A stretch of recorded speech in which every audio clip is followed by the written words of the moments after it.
देखो आगे बढ़ने के लिए मैं जब बताने जा रहा हूँ उससे पहले एक और चीज समझनी जरूरी है। तो सबसे पहले चांद पे कौन गया था? इस नील आर्मस्ट्रांग, है ना। तो मुझे ऐसा लगता है कि नील आर्मस्ट्रांग से पहले उसकी सोच पहुंची होगी कभी ना कभी। 68 में तो वो गया था, हो सकता है उसकी सोच 58 में गई हो, या और 5-7 साल, मतलब किसी ने कभी ना कभी सोचा था कि एक दिन हम लोग चांद पर। ऐसा नहीं हुआ होगा कि वो 68 में बीवी के साथ चाय पी रहा था, उसको बोला मैं आता हूँ चांद हुआ बराबर कर रहा है चांद हुआ, और वो उठता अपने पजामा पूरी पहनता, अंधेरा से बैठता, बोला ड्राइवर को चल दिया कहाँ जा रहे हैं, उधर चांद चले, और चांद घूमके वापस आ जाता। ऐसा तो नहीं हुआ। यानी वो 8 साल 10 साल 15 साल 20 साल पहले से ही लगातार बार बार ऐसा मन में विचार कर रहा होगा, सोच रहा होगा कि एक निर्बंध है यार लैंड हम लोग। तो असम में जाने से पहले प्रॉब्लम में सोचना जरूरी है मेरे दोस्त। 1 साल के बाद 1 लाख रुपए 2 लाख रुपए 5 लाख रुपए पहुंचने से पहले आज सोचना जरूरी है कि सारा जाना कहाँ है। तुम जब तक सोचेंगे नहीं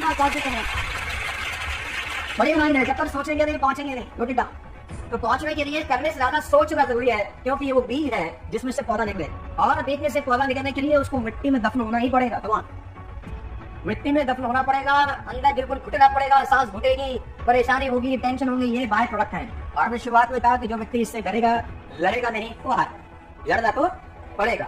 दुख सुख पार्ट दोनों जिंदगी के पार्ट है, तो टेंशन लेने का जरूरत नहीं। इमोशनल मैनेजमेंट दुनिया का सबसे इंपॉर्टेंट मैनेजमेंट है। क्या बोल रहा हूँ मैं, ध्यान से सुनना। इमोशनल मैनेजमेंट दुनिया का सबसे इंपॉर्टेंट मैनेजमेंट है। इस प्रोसेस में, जिस प्रोसेस में जब आप बाजार में काम करने उतरेंगे ना, जब लोगों को प्लान दिखाने जाएंगे, लोगों से मिलेंगे, प्रोडक्ट दिखाने जाएंगे, तो अचानक बहुत सारा दिमाग में कुछ ना कुछ लोग दही घोलने का काम करेंगे, परेशान करते ही होंगे। कौन? तो बहुत बार मन करता होगा कि छोड़ हटा इसको, टेंशन है, तो वापस लगते हैं उसी में। ऐसा बहुत बार खोपड़ी में ख्याल आता होगा। लेकिन मैं आपको बता दूं, जीवन में व्यक्ति वो आगे निकलेगा जो इमोशन से लड़ेगा और इमोशंस को हरा देगा। इमोशनल नहीं होना है। इमोशनल धंधे के अंदर इमोशनल नहीं होना चाहिए, बिल्कुल भी। धंधा धंधे की तरीके से होगा, धंधे के अंदर इमोशनल नहीं होना चाहिए। मैं परसों भी किसी का एग्जांपल दे रहा था कि आईपीएल 2016 में विराट कोहली के हाथ में 9 टाके लगे, 9 टाके। He has 9 stitches in his hand, और वो 9 टाकों के साथ बैटिंग कर रहा था आईपीएल की। और सिर्फ बैटिंग ही नहीं कर रहा था, वो 100 बनाया उस मैच के अंदर जिसमें उसको 9 टाके लगे थे। 9 टाकों के बावजूद वो आदमी खेल रहा है और बैटिंग कर रहा है, और सिर्फ बैटिंग नहीं कर रहा, फॉर्मेलिटी पूरी नहीं कर रहा, वो बकायदा 100 बना रहा है, मैन ऑफ द मैच हो रहा है, टीम को जिता रहा है। सीधा सा मतलब है कि पर्सनल इमोशंस जो है ना, वो आपकी प्रोफेशनल रिस्पॉन्सिबिलिटीज के आगे नहीं आने चाहिए। आपकी पर्सनल इमोशंस की, आप परेशान है, क्यों परेशान है? वो लड़की फोन नहीं उठा रही। आप परेशान है, क्यों परेशान है? क्योंकि वो मुझे देख नहीं रही। आप परेशान है, क्यों परेशान है? क्योंकि उससे बात नहीं हो रही है ना। दुनिया भर के आपके नाटक हैं, जो भी कहानियां हैं, ठीक। तो आपकी व्यक्तिगत कारण आपके धंधे के बीच में नहीं आती।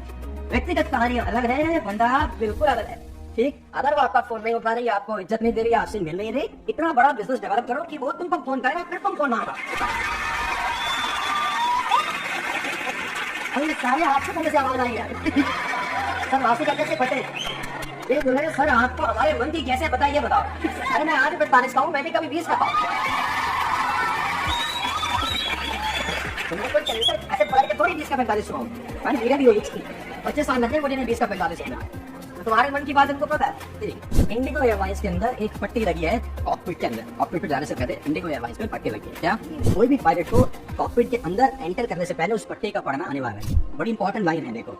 और लाइन बड़ी अच्छी है कि flying is a serious profession, you do not carry your personal worries beyond this point. यानी जो फ्लाई है वो बड़ा सीरियस प्रोफेशन है पायलट साहब, आपकी घर की टेंशन को इस लाइन से आगे लेके नहीं जाने का। आपको घर में क्या परेशानी है, आपको बच्चे से क्या परेशानी है, बीवी से क्या परेशानी है, उसका कोई लेना देना कॉकपिट में नहीं होना चाहिए। मन करा बीवी से लड़के आए थे, उसी मूड में आप जा रहे हैं और गलती से अगर पायलट भी पीनी है तो सोचो जहाज क्या होगा अगर वो कॉकपिट में यहाँ पर वो बचपन दिखता हो जाए। वो इसकी बात पकड़ रही है, वो उसके बात पकड़ रहा है, जहाज को छोड़ के खा रहा है, वो क्या?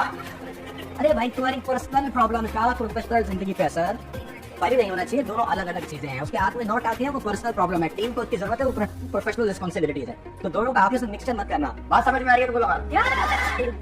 2002 के अंदर टेस्ट मैच चल रहा है, वेस्ट इंडीज अगेंस्ट इंडिया, और उस मैच के अंदर अनिल कुंबले जो लेग स्पिनर है भारत के, उसका जबड़ा टूटा हुआ, उसका जबड़ा टूटा है, बॉल लगी है, फ्रैक्चर है। डॉक्टर ने सर्जरी रिकमेंड किया है कि आपको अपने जबड़े का सर्जरी कराना जरूरी है। और मुझसे कुंबले को बोला कि आप बैंगलोर से आते हैं, वहां जाए और अपने सर्जरी का। कुंबले साहब के मैंने वेस्ट इंडीज चले, उन्होंने बोला कि मेरे को बैंडेज कर दो, अंटी टूटी हुई है जबड़े, बोन फ्रैक्चर है। और जबड़े का बोन फ्रैक्चर होना अपने आप से बड़ा खतरनाक है। बार बार ध्यान जाता है, जाता कि नहीं? कुछ भी ऊपर टांगो ध्यान वही जाता है। आपके दांतों के बीच में कुछ फंस जाए, वो सारा जब तक निकलेगा नहीं ना, वो चीज वही घुसेगी। तीरा मारोगे, सुई मारोगे, कुछ भी मारोगे, जब तक उसको निकाल नहीं लोगे आपकी रूह को चैन नहीं आएगा। अब उसका फ्रैक्चर है, दिमाग जाएगा कि नहीं जाएगा? ऑटोमेटिक से जाएगा, है ना। कोई भी चीज अप्रत्याशित होती है, एक्सेप्शनल नहीं होती, तो दिमाग जाता है ना। तो उसने बोला नहीं मैं तो खेलूंगा, अब पट्टी पट्टी बांध दो मुझे, अब बैंडेज इसको बांध दिया। और ही bowled 14 non stop overs, 14 non stop over आदमी कर रहा है, लारा को आउट कर रहा है, वापस आ रहा है पेविलियन के अंदर और अपनी टीम को बोल रहा है कि अब मैं शांति के साथ बैंगलोर जा सकता हूँ। मुझे लगता है मैंने अपनी प्रोफेशनल रिस्पॉन्सिबिलिटी ठीक से नहीं की।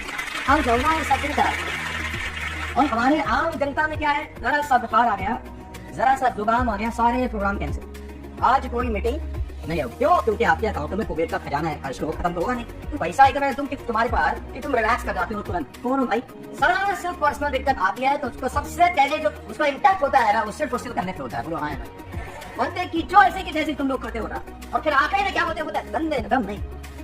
अरे धंधे में तो दम है सारा, तुम में दम नहीं।